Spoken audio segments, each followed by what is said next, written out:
मी बोलायला उभं राहिलो की पावसाची सुरुवात होते. पण मी तुम्हाला सांगतो, पाऊस पडो की न पडो, मतांचा पाऊस पडणार. ही काळ्या दगडावरची पांढरी रेघ आहे. तशा परिस्थितीमध्ये बोलल्याच्या नंतर निवडणुकीचा निकाल हा चांगला लागतो. असं आहे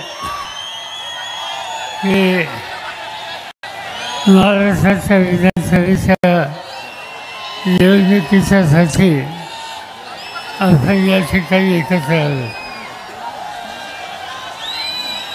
ही निवडणूक महाराष्ट्राचं भविष्य ठरवणारी निवडणूक आहे.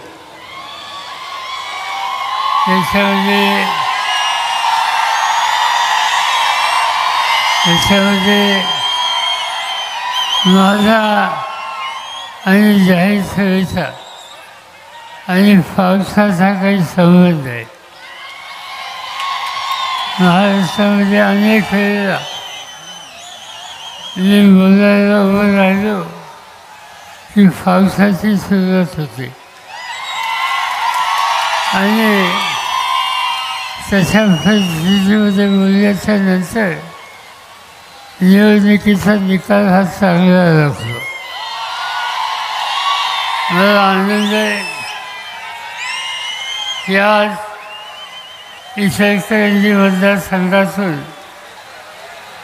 माझा करंजे, हातकणंगलेमधून राजूबाबा आवळे, शिरोळमधून गणपतरावजी पाटील, व्यासपीठावरचे सगळे प्रमुख नेते आणि उपस्थित बंधू-भगिनींनो,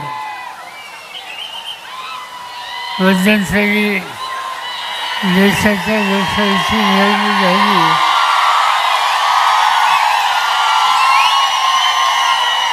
आता विधानसभेची निवडणूक आहे. या निवडणुकीमध्ये महाराष्ट्राचा कारभार कुणाच्या हातामध्ये यायचा याचा निकाल आपल्या सगळ्यांना घ्यायचा आहे.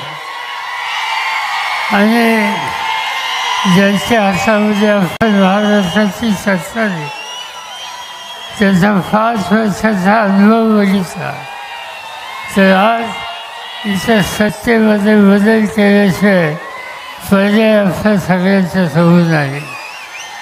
आणि तो सत्तेमध्ये बदल करायचा असेल तर महाविकास आघाडीचे उमेदवार मोठ्या मताने विजय करणं आणि महाराष्ट्राच्या राजकारणात बदल करणं हे ऐतिहासिक काम उद्याच्या 20 तारखेला तुम्हा सगळ्यांना करायचं आहे. आणि म्हणून महाविकास आघाडीच्या उमेदवारांना मोठ्या मताने तुम्ही विजय करा. माझी खात्री आहे की महाराष्ट्र राज्याचं होणार नाही. यापेक्षा अधिक या ठिकाणी बोलावं असं मला वाटत नाही. भर पावसामध्ये तुम्ही या ठिकाणी आलात, आम्हाला लोकांची भूमिका समजून घेण्याची तयारी झाली, त्याबद्दल तुम्हा सगळ्यांना लाख लाख धन्यवाद देतो आणि माझे 2 शब्द संपवतो.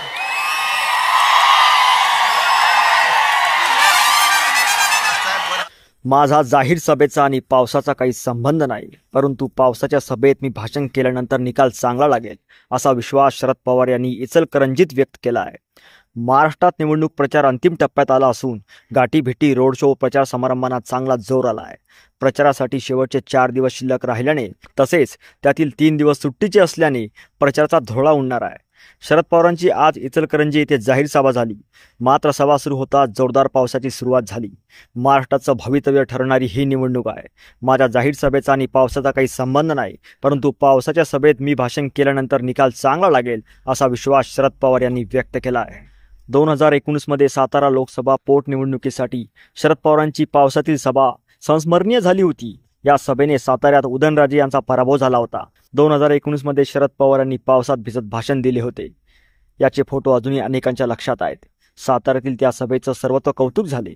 सोशल मीडियात शरद पवारांचा फोटो ट्विटरवर ट्रेंडमध्ये आला होता. पायाला दुखापत होऊनही शरद पवारांनी पावसात केलेल्या सभेचं सोशल मीडियावर कौतुक झालं होतं. त्या सभेनंतर शरद पवार तरुणांमध्ये चांगलेच लोकप्रिय झाले आहेत. पावसाची संततधार सुरू असूनही शरद पवार भाषण देण्याचे थांबले नव्हते. शरद पवार भर पावसात सभा घेत असल्याचं पाहून कार्यकर्त्यांमध्ये उत्साह संचारला होता. त्यांच्या प्रत्येक वाक्यावर टाळ्यांचा कडकडाट सुरू होता. तसेच काहीसे वातावरण इचलकरंजीत पाहायला मिळाले. सभास्थळी पावसाची रिमझिम सुरू झाली. त्यावेळी पवार भाषणाला उभे राहताच त्यांनी पाऊस आणि आपले भाषण यांच्या योगायोगावरून विनोदी शैलीत भाष्य केले.